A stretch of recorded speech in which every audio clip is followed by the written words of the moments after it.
Shalom Godly Family, yuk kita nikmati teh hangat. Teduhkan hati, hadirkan semangat. Dasar firman Tuhan hari ini diambil dari Injil Lukas pasal yang kedua ayat 41 sampai 52. Namun saya akan membacakan ayat yang ke-48 dan 49 saja yang berbunyi demikian. Dan ketika orang tuanya melihat dia, tercenganglah mereka. Lalu kata ibunya kepadanya, "Nak, mengapakah engkau berbuat demikian terhadap kami? Bapamu dan aku dengan cemas mencari engkau." Jawabnya kepada mereka, "Mengapa kamu mencari aku? Tidakkah kamu tahu bahwa aku harus berada di dalam rumah Bapakku?" Demikian jauh firman Tuhan. Berbahagialah kita yang mendengar, menyimpan, dan melakukan kebenaran firman-Nya. Godly Family yang terkasih, dalam Injil Lukas pasal yang kedua ayat 41 sampai 52 dikisahkan tentang sekelumit masa remaja Tuhan Yesus yang pada saat itu diperkirakan berusia 12 tahun. Dan sebagai penganut agama Yahudi menyebut anak seusia itu sebagai anak Taurat. Sesuai dengan ketentuan, Yesus harus ikut dengan orang tuanya Yusuf dan Maria ke Bait Allah dalam setahun sekali. Pada usia inilah pertama kalinya Yesus berkunjung ke Bait Allah. Di akhir perayaan hari raya yang mereka ikuti itu, Yusuf dan Maria pun berangkat pulang kembali ke Nazaret di Galilea. Namun dalam perjalanan mereka sadar bahwa Yesus tidak ada di antara rombongan tersebut. Setelah mencari, mereka pun memutuskan untuk kembali ke Yerusalem dan berharap menemukannya di sana. Setelah 3 hari kemudian, akhirnya mereka menemukan Yesus sedang berada di tengah para alim ulama atau para rabi dan berdiskusi dengan mereka di Bait Allah. Kemudian orang tuanya menegur dan mengajak dia pulang kembali ke Nazaret.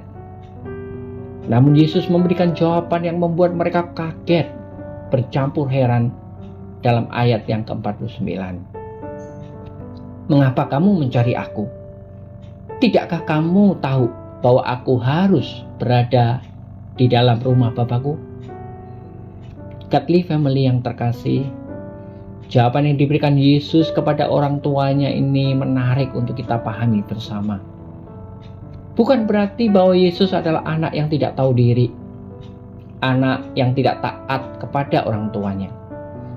Jawaban di sini menunjukkan Yesus sedang menegaskan siapa dirinya, bahwa ia adalah Allah yang menjadi manusia dan tinggal di antara kita untuk melaksanakan kehendak Bapa di surga.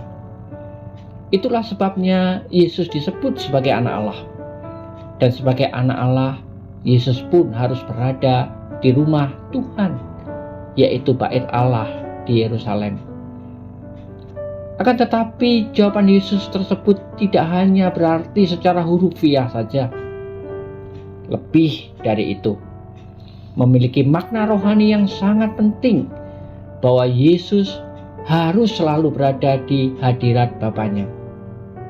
Hidupnya harus seturut dan sejalan dengan kehendak Bapanya itu.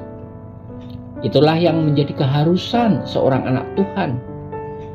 Dan hal ini juga berlaku bagi setiap kita yang menyebut diri sebagai anak-anak Tuhan hari ini. Kita wajib berada di dalam rumah Tuhan, yang berarti kita harus selalu hidup dalam hadirat Tuhan dengan menaati segala perintah-Nya setiap saat. Maka Roh Tuhan harus menguasai hati dan pikiran kita yang tercermin dalam perilaku kehidupan kita saat ini, sehingga status kita sebagai anak-anak Tuhan bisa dipertanggungjawabkan dan tidak menjalani hidup secara sembarangan. Godly Family yang terkasih, bagaimana dengan perilaku kehidupan kita saat ini? Sudahkah mencerminkan sebagai anak-anak Tuhan sebagaimana yang Tuhan kehendaki? Kiranya sekali lagi pagi ini Tuhan menolong kita agar kita bisa menjalani kehidupan sebagai anak-anak Tuhan yang taat dan berjalan dalam kehendak-Nya. Mari Kita berdoa. Terima kasih Tuhan, karena Engkau telah memanggil kami sebagai anak-anak-Mu. Ajarlah kami untuk menikmati hidup dalam hadirat-Mu dan senantiasa taat akan segala perintah-Mu, supaya kehidupan kami memuliakan nama-Mu. Amin. Selamat beraktivitas. Tuhan Yesus menyertai dan memberkati Anda sepanjang hari ini.